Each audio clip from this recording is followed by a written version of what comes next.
John, I think there's like 25 questions It's on doing this, it now. on the equipment part of it and the ancillary devices. Okay. So that's like a quarter. Thanks. Yeah, this is huge. When I was looking through it, your textbook is, there's many chapters on this. So we'll work through what we can today. And instead of like recreating your chapters or a lot of the didactic content, because there's so much in there, I focused on recreating all the questions out of the back of the chapters. So this isn't information that you don't have. But what I figured, so just first off to start, you will pass your certification exam. So remember that, believe that, and hopefully you'll do well. All of my cohort right now, we're wrapping up school this May, so we're all stressing our own certification exam that many of us will take in a similar time frame as you, May, June, somewhere around in there. And so I understand the heat that you feel from having to, cram in an immense amount of volume of information and then regurgitate that to pass the exam. So this is what I came up with as far as these are the chapter titles from what I was told to present on today. So there's airway equipment that's not on here. There's IV equipment that's set up. I think you've either had those or they're coming. I know IV, vascular access and that kind of stuff is one of the last talks you get from one of the anesthesia students. So, but this is a lot of information. So I was going to do this team teaching thing and bring in some whiteboards and have everybody kind of brainstorm and stuff. But as I was, continuing to get into it, there's still so much information that's even in this chunk of material that I figured the plan to have us break up, take a few minutes, figure out how to present on that, and then everyone talk about it was still going to be kind of overwhelming as far as the amount of content. So what I would like to do to start with is just as you look at this list, and well, remind me, just tell me your names real quick so I have a reminder. Sherry. Sherry. I'm Dale. Dale. Brian. Say that again. Philippia, right? Brian. Brian, great. And so, Sherry, you work in the main, is that right? And then the three of you are in the heart tower? Yes. Okay, great. So, thanks. And I'm John. So, this is a ton of information. And I think even the experience of what we have here at Mission sometimes, like when you look at the intra-aortic balloon pumps and ventricular assist devices, like we don't see those too often. You're like, do you all see those very much from your perspective in the heart tower? Like, are you assisting anesthesiologists in the placement of those things in the ICU, or do you see those in the OR very much? Placement of what? I'm sorry. The intra-aortic balloon pumps, the VADs. No. Yeah, Mission's like just starting to do VADs. I think, That where is they're working. the balloon pumps that are all put in by the surgeons and the scrub techs. Yeah. And of course the perfusionist, they hook up the machine to it. Right. And our role's non-existent in that part. Right. So, but yet you've got chapters on that in your book, and you may see questions on that. So some of it's kind of intimidating. But so I figured maybe, I don't know how much y'all get to interact with one another in the clinical environment, but I know whenever I just get together and talk with other anesthesia students, there's often things that I think of or other folks think of that can be helpful when you just kind of share that knowledge base with one another. So are there any things as you look through this list? Basic monitoring covers, of course, the monitor, end-tidal CO2, heart rate analysis, ECG, that kind of stuff. I've got, I think there's 50 or 60 questions after this slide that we'll go through one by one that will get into this stuff in more detail. But is there anything on this list that you see that you're like, hey, this is a hallmark piece of information that I think about, or this is a lesson that I remember from hooking up an end-tidal or whatever that you feel like it's worth sharing with one another? I know that you all work together all the time, so you probably have discussed some of these things from clinical incidents and that kind of stuff along the way. So typically daily for us. Right. So I guess we'll just keep that in mind. So as we move through this, we won't hit all the information on this, but again, I think what's interesting about today is that this is a huge chunk of material from your book, but I also feel like this is material that you all are really the experts on anyway in your job, in your clinical environment. I mean, if an anesthesiologist or a CRNA is having trouble with any of this equipment, they usually call you all to say, hey, why is my end-tidal CO2 not showing up? Or what's up with this pulse ox? Or what's going on with my IV pump? Or can you give me another channel? Or whatever it might be. And so So I think you all have a huge advantage just from having that on-the-job training experience as you go into this. So keep that in mind when you look at the monitoring.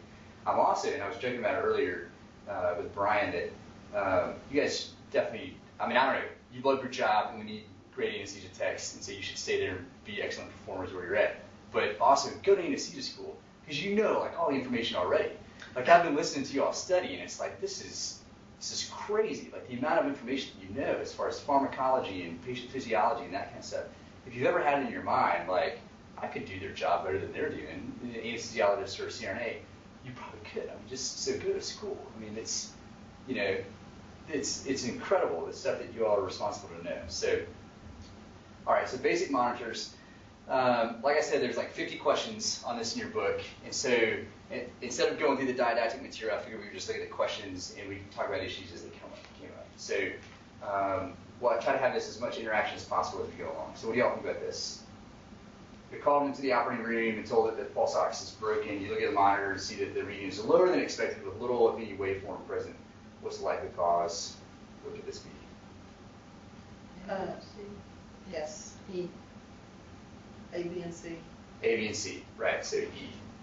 So A, B, and C. If it was a patient disconnect, you wouldn't have any kind of waveform at all. So, all right. An elevation in the baseline of a CO2 monitor can be due to, so you've got your CO2 monitor and it's that baseline is starting to climb. So faulty expiration valve in the ventilator, inadequate inspiratory flow, exhausted CO2 absorbent, insufficient expiratory time. E. And it's E. Sorry. That's okay. Not answer all these. Any questions on that?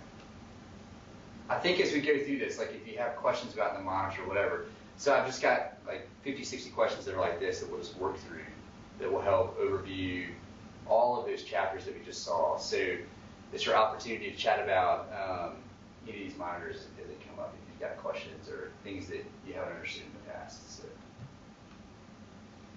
So 3-lead ECG harness, so just a setup for EKG commonly consists of, so of course it's going to be C, red, black, and white, and where they go. I was listening to a podcast that Kristen, who's in the program, did with Mark Kosick. He's one of our professors. He's an expert in electrophysiology, and he was talking about proper ECG lead placement and that kind of stuff, and the difference between a 3-lead and a 5-lead. And I know that 98% of the time in the ORs you go in with a 3-lead setup. Of course, in the cardiac ORs, you guys, your baseline is to do a 5-lead setup. So there is, it's interesting when this is a big topic from our end in anesthesia. You look at coming from an ICU background and everyone's got a 5-lead cable. On the floor, they might have a 3-lead cable. So what's the difference? A 5-lead is going to be more sensitive to more leads. So if you think about 12-lead ECG, you get 12 pictures of the heart. And a lead looks at a particular view of the heart.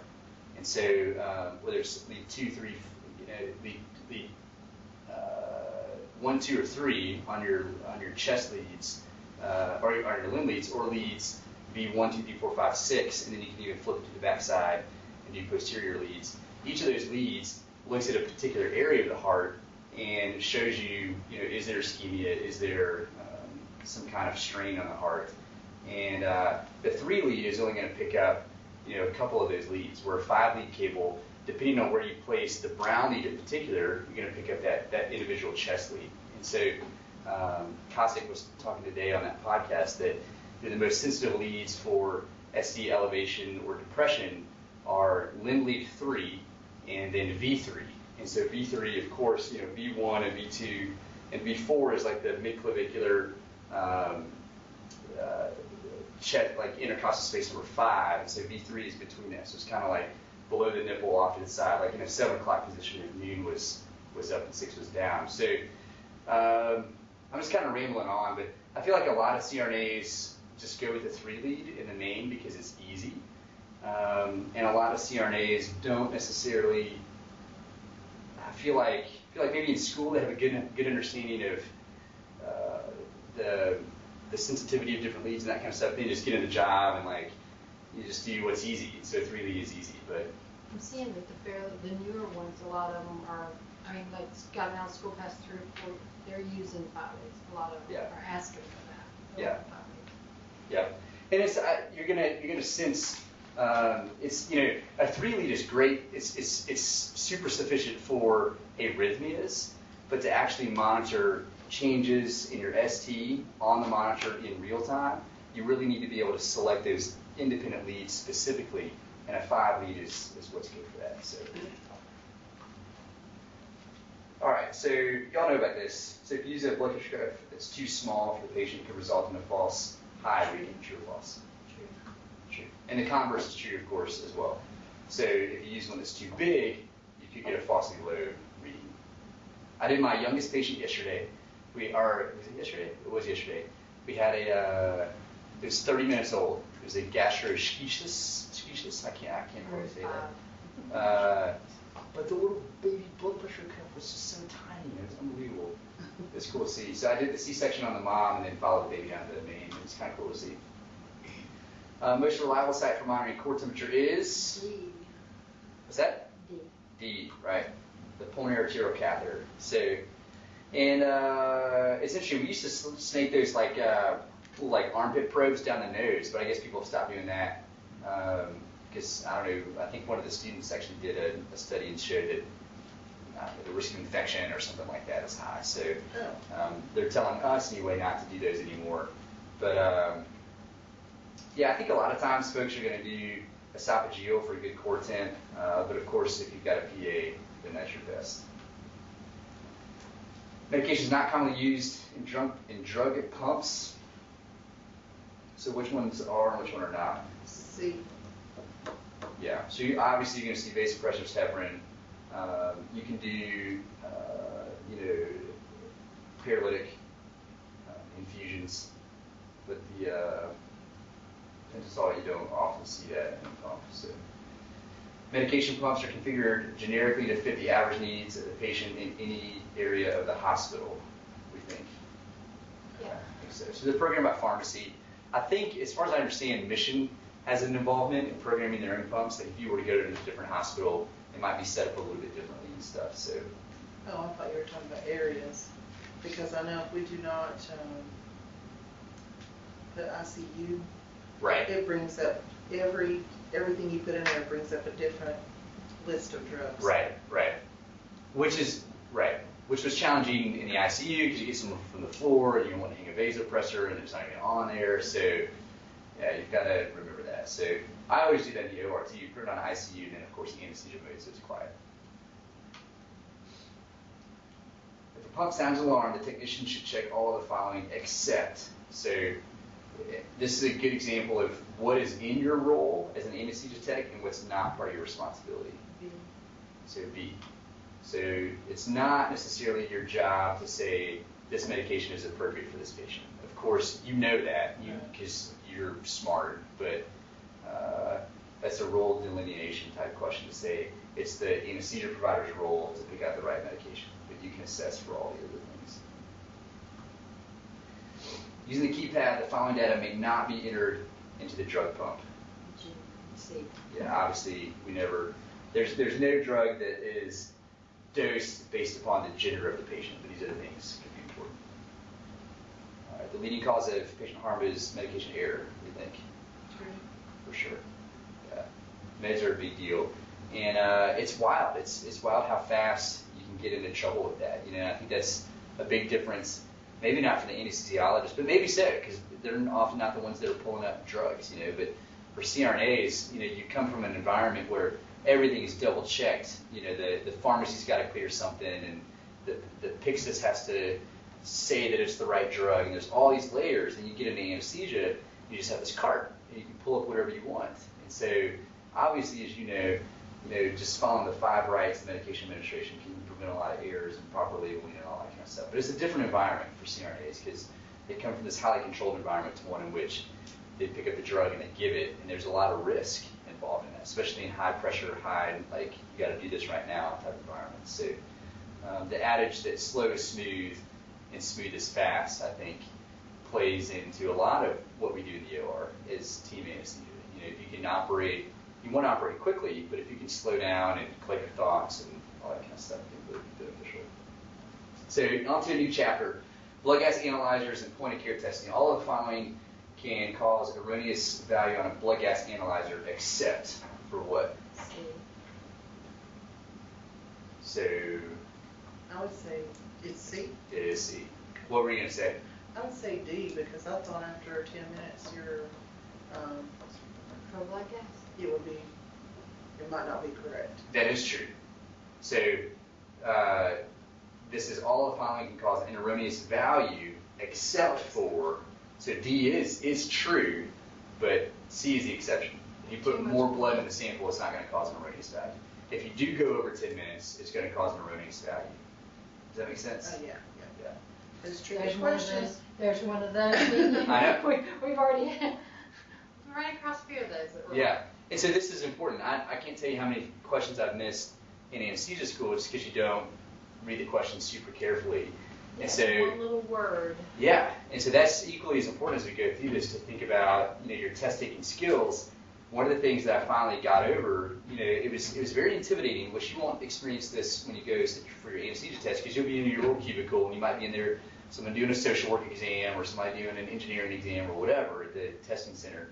But in school it was very challenging because we all take the exams at once. We're all in this classroom and someone like, they'll slam their computer and they get up and they walk out and you're like, oh man, they must be like the really smart kid because they finished first, And then there's pressure like, I want to get done because I want to be the smart kid. And I finally got over that. In our exams, we had the ability to go back and look. Do you know if you have that ability on your certification exam? Or is it once you answer, you're done with that question? I don't know. For CRNA, for the CRNA boards, once you select your answer and click move on, you can't go back to that question. So Maybe Chris will share that with us. I remember reading it said you could go back and if you choose to skip an answer, go back and answer it again. Or Okay. if you choose an incorrect answer, you could go back and recorrect. Okay, good. So think about your total time that you have for the exam. 3 hours. 3 hours, 120 questions. So that's 2 hours if you do a question per minute. Some questions you're going to get, you spend 10 seconds on and move on. But think about, this is your big certification exam. So if you've got the ability to go back, maybe just plan, get in your head mentally that I'm going to take this whole exam, and then I don't know if they'll let you pause it and take a break or whatever, come back, but like, even if it's just at your cubicle, just take a break, take a breath, and then maybe start over and just go back through, and you can read the questions again. Just read them carefully. If you do that though, the classic thing in standardized testing is be super reluctant to change your answer unless you're like, oh my gosh, I think I just misread that and it's totally, if you start second guessing, just go with your first answer, whatever it is.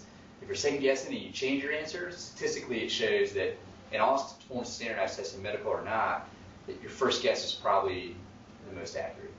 So resist the urge to just randomly change questions. But in my testing in anesthesia school, the times that I would go back and just reread exams, especially anything to do with math, I would like do the whole math problem over again. I would catch tons of errors. So if you've got that ability, just plan for that. So which of the following is true for the ACT analyzer? Which of the following statement is true? So most of these are false. One of them is true.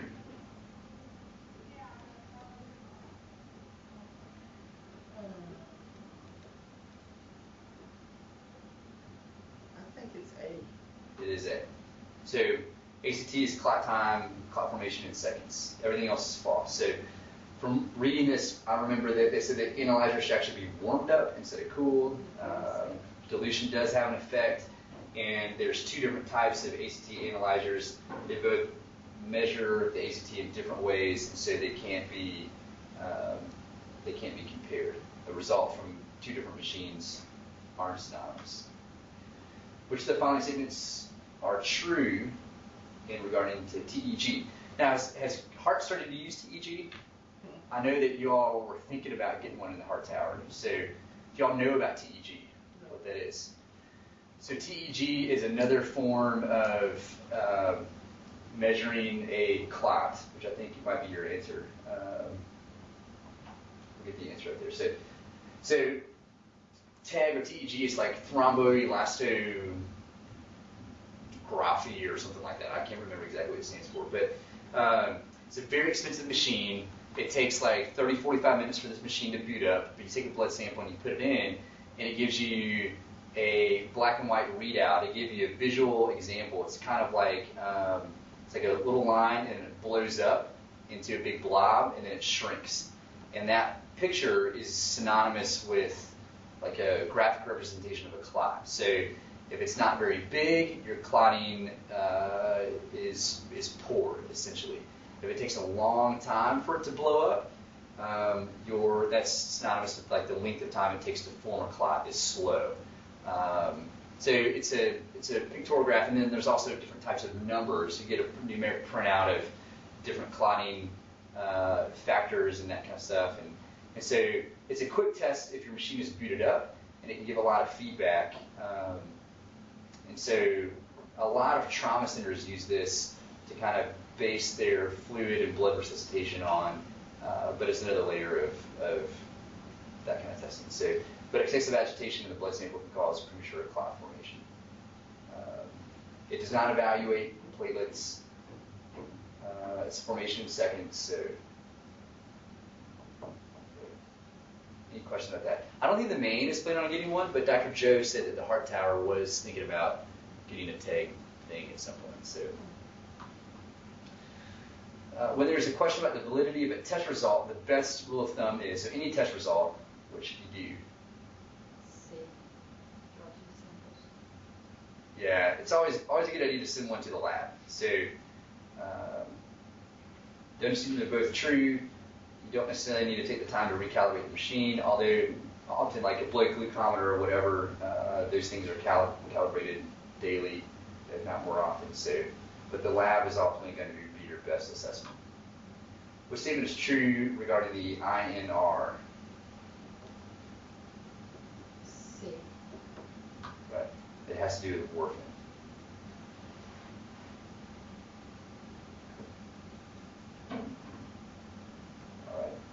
All right, on to ultrasound. So, y'all manage ultrasounds pretty frequently, right? So we deal with Mahaffey. That's all we always say. What? And how does that? We deal with Mahaffey. That's all we have to say. Does he need some assistance with the machine? No, he always uses one. Oh, he always uses one. Okay. Does he? I thought he did. I thought he never used one. Always. Really? Always. Oh, there you go. Up there, at least. I don't know about there, but up there he does. Yeah. Well, they pretty much have to use them now on the. For central lines. Yeah. Yeah. It's some kind of a liability issue. Yeah. I've noticed the anesthesiologists, it seems like this last year, a lot of them have gotten more familiar with ultrasound, with the peripheral nerve blocks. So as they've learned new nerve blocks, the TAP block being one for abdominal cases, the adductor canal block in the thigh for knee and lower extremity cases, some of them who have had less familiarity with ultrasound are starting to get trained up into that. So, of course, you might be in a role to help them understand that. So, to just the brightness of the image, the gain is going to help with the brightness. So, a couple questions on ultrasound. When utilizing ultrasound to visualize deeper structures, which of the following adjustments are most likely to improve image quality? This is a great, this is a confusing question. So increasing the depth, decreasing the frequency, and increasing the focus depth. So the frequency has to do with the fastness of the ultrasound waves, and slowing those waves down are going to help you better visualize deeper structures. What's that? Like a baby, like trying to see these little bitty. Yeah. Just adjust, having to adjust all that. Uh-huh. Which of the following measures can help improve patient safety for ultrasound-guided procedures? It's all about safety.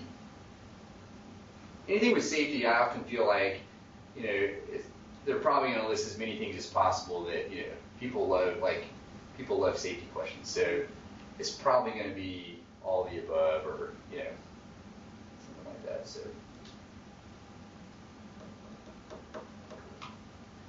With regard to probe manipulation during ultrasound-guided procedures, the mnemonic PART stands for, just think about, in this one, things that actually make sense.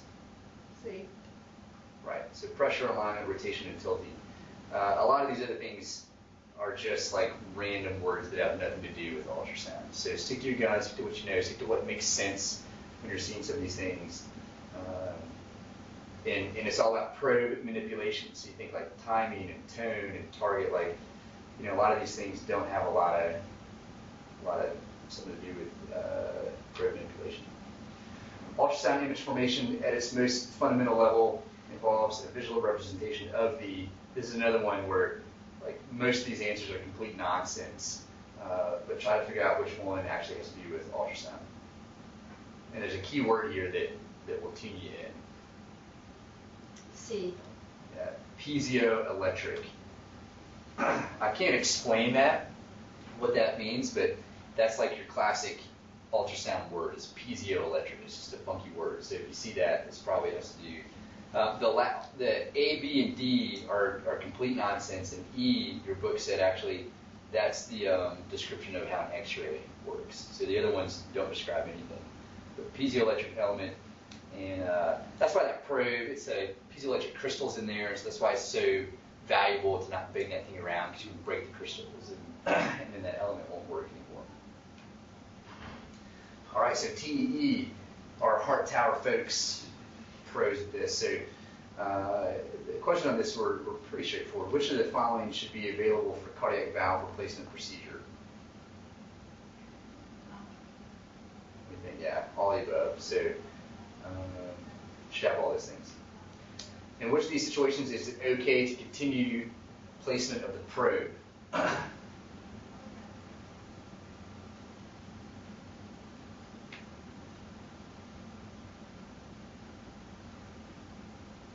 Which one makes sense? I'd say D. Yeah, D for sure. For sure. So cervical spine is a contraindication. Dr. Joe was telling me of a time where, looking at number A, that I think he was advancing the probe with it bent. You're supposed to have that probe straight. You're not actually supposed to be looking at something when you advance. Just straighten it out and advance. I think he was advancing it when it was bent. He was meeting a lot of resistance, so he put some more force on it, and he saw it come out of the chest incision. He had perforated the esophagus. He was like, that was a bad day. You know, so there's risk with TEE for sure. Why is it important to take extra care to ensure the TEE equipment is clean and protected? All of them. Yeah, all the above. It's expensive equipment, as you know, so blah, blah, blah. Which of the following statements is false?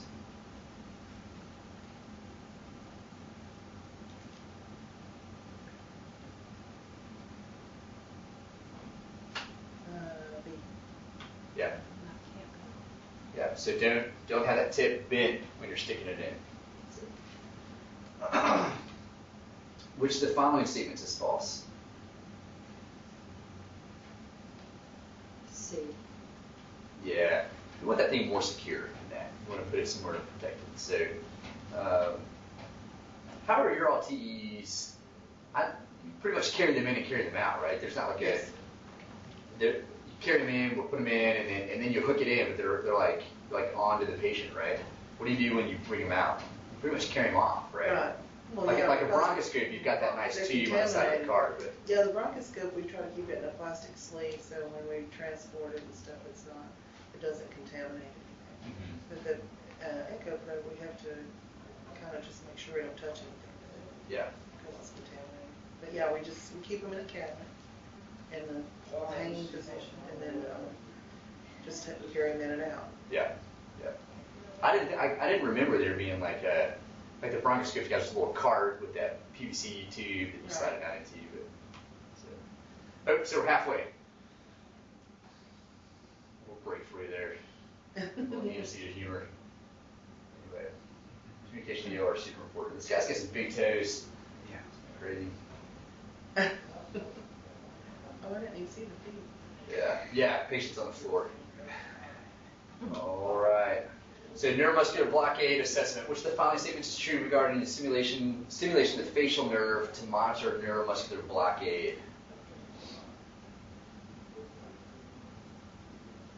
D. That was D. So tetanus and train of 4. The electrodes should go directly over the muscle that you're trying to monitor, because you can directly stimulate the muscle to contract. Of course, you can stimulate more nerves than just the facial nerve, and the facial nerve is a great nerve to monitor for neuromuscular blockade. So D is the answer. Which of the following muscle responses indicate residual neuromuscular blockade? And y'all know what these things mean. Tell me if you don't. The fade, tetanic contraction, those kind of things.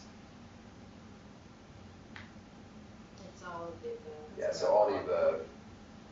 So fade, of course, is the strength of the twitch. If you're one, you've got neuromuscular blockade. You do tetany on someone's face, they squinch up, but you're still holding a tetany and then they relax. Sustained tetany is something that folks should be checking for at the end of a case. If there's no twitch response, obviously a lot of times, at that point you want to make sure that the battery is working and give yourself a shock or something. So, a muscle does not respond to inappropriate stimuli, which the following should not be performed.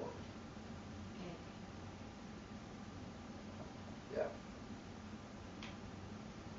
So yeah, you should check the box. You should check the machine first. There's no point to try a different nerve. You should make sure that it's functioning properly first.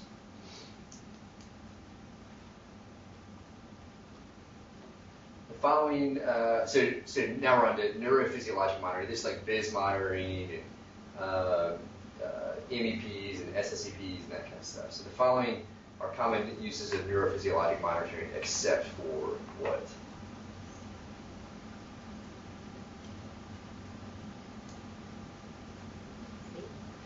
Yeah, C.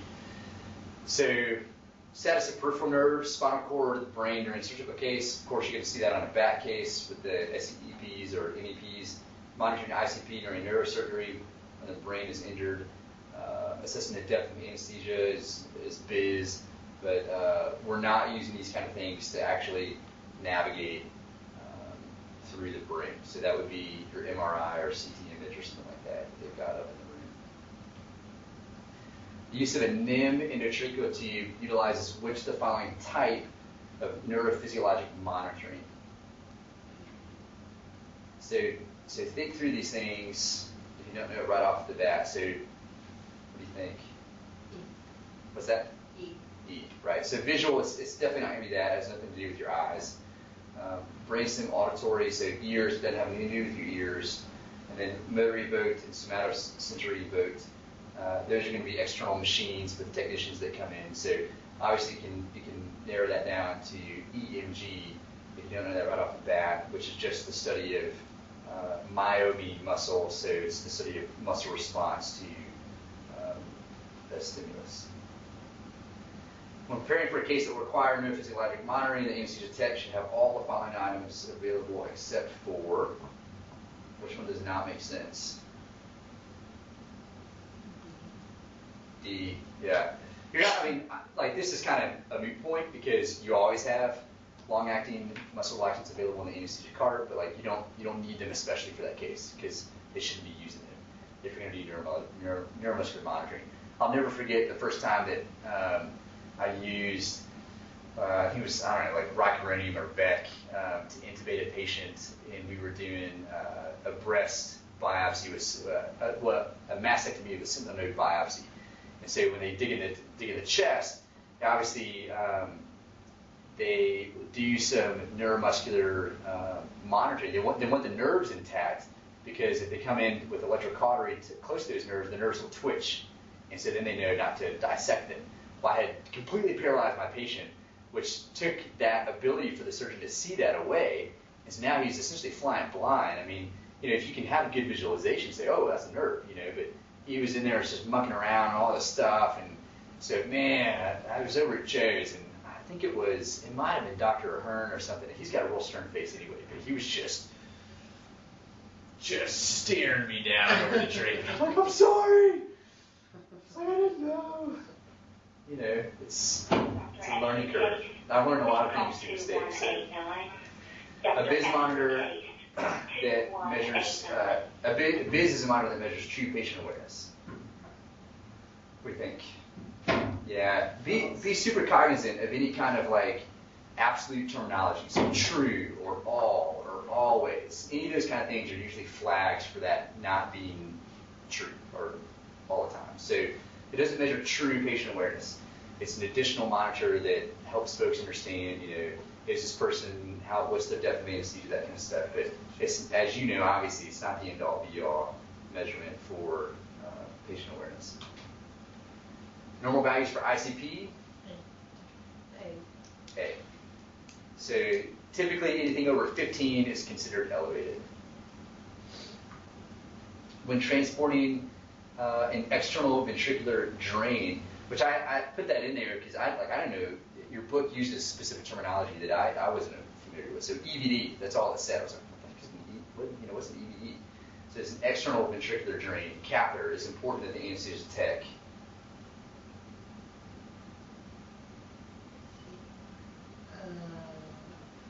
If you transport them, maybe B and C. No, that's Yeah, C. where you're getting tricky again, because it's a ventricular, it's a drain. So you don't know if they do they want the drain open? Do they want the drain closed? Sometimes for transport. Well, we use ventricular veins on some of our esophageal gastrectomies. And sometimes they'll want them closed. And I remember reading this. It is when it's kinked. Yeah, so sometimes they'll want them closed for transport. Like, close it and we'll open it up once we're level up in the ICU and that kind of stuff. But if it's open when you pick up the patient, it may be open for a reason so that it is draining. So you don't want to just automatically close it.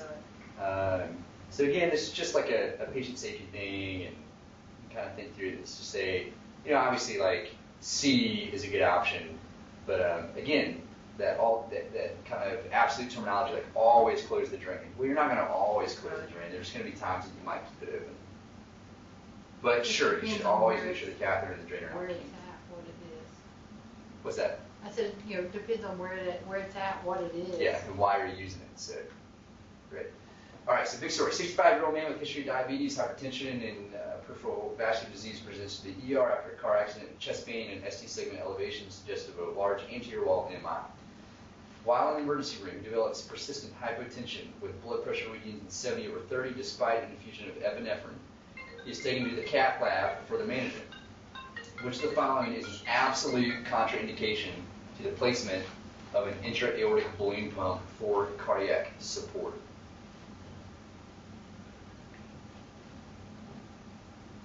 So which one would you not use a balloon pump for? Dissection. Yeah, for sure. You don't want more pressure on the aortic wall. So if they've dissected, they're just in a really bad way. These other things you could potentially use a balloon pump for. And of course, you transition to that in VADs. Check on that. So all of the following are essential in setting up an intra-aortic balloon pump, except for what? So think about what is absolutely essential and what's maybe optional. A gas reservoir. Now, see, I don't know what a gas reservoir is. See, I I don't didn't either. take the time to look at that. But it's heparin. And the explanation to this question said that some medical centers will use heparin to anticoagulate their patients prior to putting it in a balloon pump, and other places won't. And so it's not an absolute that you've got to have heparin available. See, all of our patients are heparin. Yeah. So know that not everywhere uses heparin. These other things, I'm not sure what a gas reservoir is.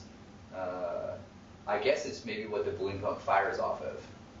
That Maybe inflates that's the balloon. part of the machine that Yeah. the perfusinists use. All right, so 72-year-old woman with a history of 3-vessel coronary artery bypass graft has trouble weaning from bypass and a balloon pump is placed. You're called to set the trigger for the balloon inflation and deflation based on the EKG. Which is proper trigger setting based on the EKG? This is tricky. This is like, what's that? I'm talking to myself. I'm doing my own little thing Nice. to remember. I'm sorry. I'm like, So we'll figure this out. So let's think about it. Think about what a balloon pump does. It's to support cardiac output. And let's think about what an R wave and a T wave is. So Maybe B. Balloon. There you go. So the R wave is synonymous with what as far as the cardiac cycle? What's that? The R wave is the deflation, right? Well, it is the deflation for the balloon pump, but on the cardiac cycle, the R wave is the contraction of the ventricles. So you've got your little P wave, which is the depolarization of your atria. So that's atrial contraction is the P wave. And then the QRS complex is the depolarization of the rest of your heart. So it's when you have contraction is the QRS. And then the T wave is diastole or relaxation. And so if you think about how a balloon pump works, you want it to be deflated on contraction so that you've got forward flow of blood movement out of the heart, but you're trying to assist with that afterload, and so it's going to inflate during diastole, so you got back pressure on the heart, which will help with coronary filling, with the coronary arteries and that kind of stuff. So it's going to relax during contraction and inflate during diastole, which lines up with B. That's pretty heavy stuff, you know. That's like, that requires a lot of thinking to figure all that stuff out. So, which one of the following has been demonstrated as an acceptable treatment for destination or final therapy, like they're leaving the hospital, in patients who are not suitable for heart transplantation? So, what are you going to give this person essentially to go home on when they're not yet optimized for a heart transplant? So, HeartMate 2. I had no idea what HeartMate 2 was. My background's not in cardiology. So I put this. I know it's not any of the other stuff. Yeah. So this is what your book says about that. So HeartMate 2 is continuous flow LVAD that is small and durable, appropriate for patients in bridge transplant, bridge recovery, or destination. Like that's it. You're just getting a HeartMate 2. Both the balloon pump and the Thortec VAD can be used as a bridge to transplantation, but these are not indicated for long-term destination therapy. So again, process of elimination. So a 30-year-old woman with a history of myocarditis and end-stage cardiomyopathy had a HeartMate 2 placed while awaiting transplantation. Prior to leaving the hospital, you notice that the PI has decreased. What is the appropriate intervention for this patient? What's that? B. I would say it was increasing the pump speed. No? They say B. B, okay. I had no idea. I meant to put the pulsatility index. I don't even know. I've never dealt with VADs or balloon pumps or anything like that. We Y'all are just starting, right? Yeah, we've just had a couple. Good. So I don't know what a PI was, but so this is the explanation. So during left ventricular contraction, the small increase in ventricular pressure causes an increase in the pump flow during systole. And so you basically need more volume. Read through that. So I think this is probably about like the heaviest question out of all these review questions that I looked at. I was like, that's pretty heavy duty to have to like. Have you looked on through the book? What's that? Have you looked on through the book? I know. Well, yeah, and I was looking at somebody who was studying the pharmacology stuff, but perfusionist takes care of all that. I know. Isn't that crazy that like balloon pumps in the VADs, but there could be some hospitals where anesthesia technicians do assist in that stuff. Isn't that wild? Yeah. Like your patient's leaving, and like you're the one that's responsible for catching that. Like, oh, this patient needs a fluid bump because their PI is a little low. And like, golly, I mean that's wild. Well, I remember somebody I said, oh, we're going to be doing VADs. It says that we assist the surgeon. I'm like, yeah. Yeah. Well, now you can. There you go. All right. So moving on to like you go from this question to this one. How does an AED differ from a manual external defibrillator? We're back to easy land. So.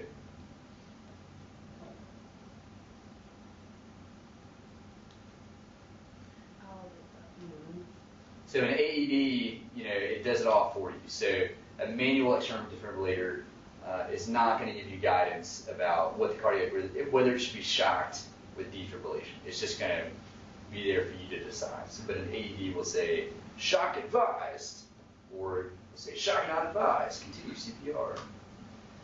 On a monophasic manual external defibrillator, the optimal dose for defibrillation on an adult patient is. Now, I don't know if I've ever seen a monophasic, because what we have, the Zols are all biphasic. Right.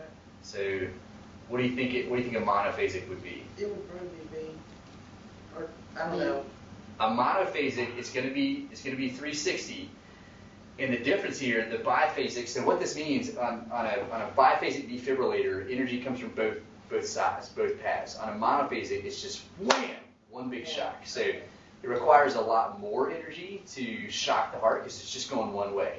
Where biphasic is bam, it comes in from both sides. So it requires less energy to run a biphasic, which of course for defibrillation. So that should be the key word, monophasic or biphasic. Monophasic or biphasic. And remember, yeah, you use biphasic is what all azoles are, and so your defibrillation dose is, I mean, classically it's going to be 200. I mean, some people might defib on less than that, but and the nice thing here is that it's on top of all the azoles too, if you forget. But yeah, we don't use monophasic. That's kind of an old school defibrillator, but that requires a lot more energy, so 360. Compared to defibrillation using adhesive gel pads, defib using internal cardiac paddles requires, this is where you actually got those paddles, you put them right on the heart. So C, a decrease in energy output. You don't need as much energy. You know, you go from defibbing at 200 joules to, what do you think is common in the, I forget, like 40 or something, or what's that, 30? Mm-hmm. Yeah, so it's not much. What type of training is required to operate an AED? You don't need any training. If they're on the wall at Walmart for the public's use, anybody can use them.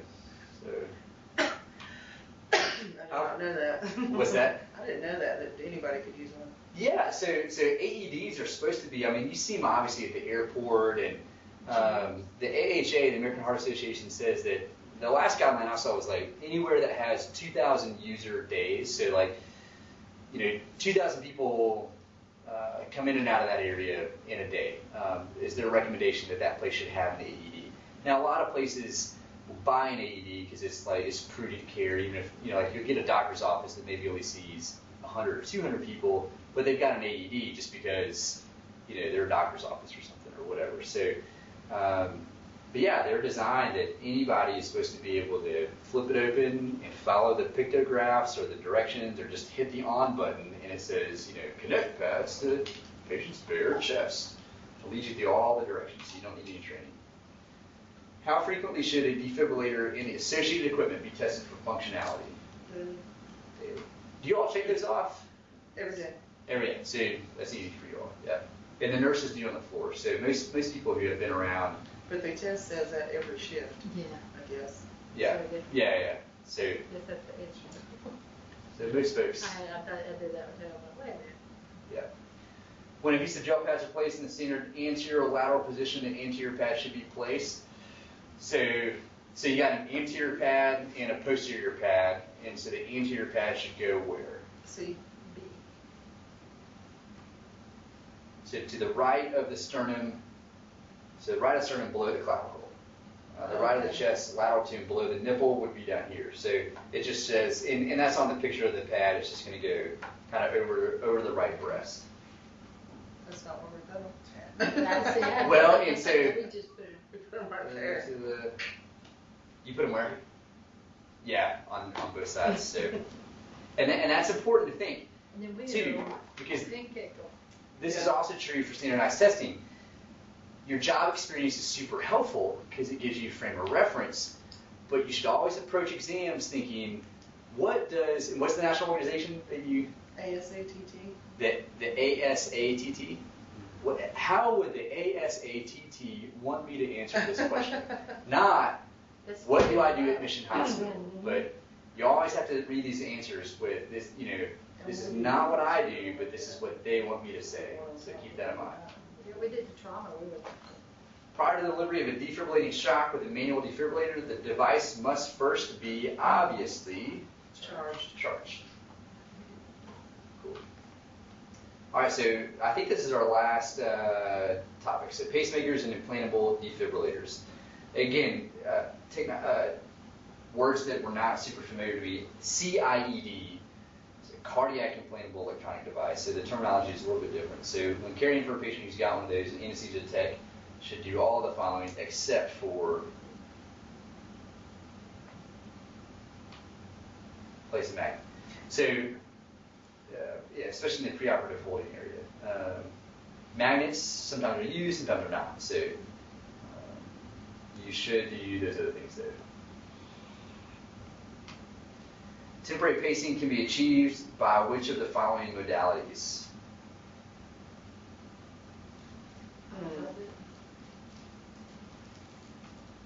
All the above.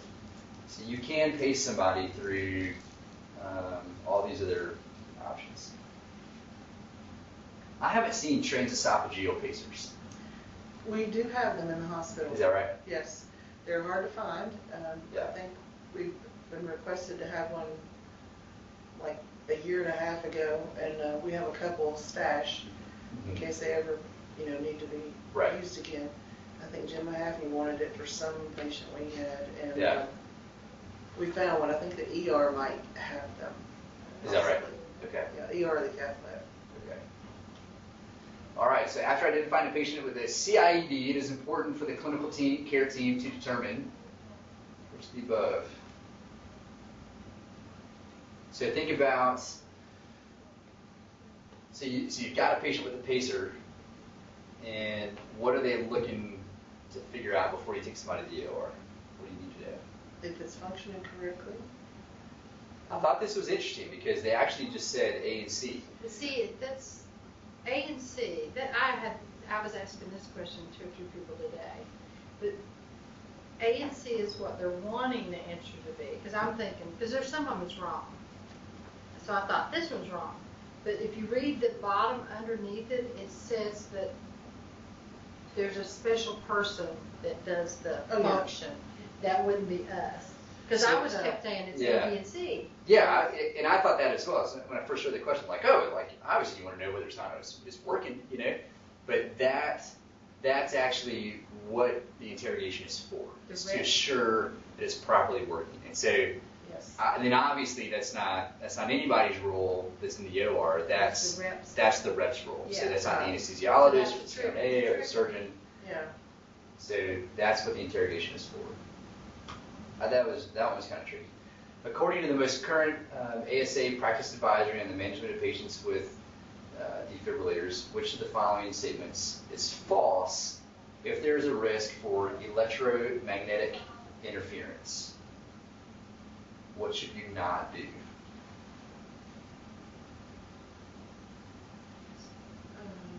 B. And the answer is going to be C. Okay. And again, this has to do with that absolute terminology. So you don't have to, you're not going to always put a magnet on the chest if there's a risk for an EMI. Let's switch that as well. So I think pacers it's a confusing world, I think, for anesthesia professionals. This is something for me that I've had to pay attention to, but. Okay. So. I did. Basically, you do want to shut off the shocking so ability, that would be true, which is like the defib ability. I've had folks in the OR with pacers in which will keep their pacer on, so they're getting like atrial or ventricular pace, but we shut off their defibrillator. That way, if the cautery messes with it, they're not going to wham like in the OR, but it will continue to pace them. So. And some magnets will do that. If you drop a magnet on, it won't necessarily shut off the pacer, but it shuts off the defibrillator. So all the different devices are a little bit different in terms of what a magnet will do to them, but just keep that in mind. So when a patient with a pacer is undergoing a procedure involving monopolar electrocautery, the dispersing electrode or bogey pad should be placed where?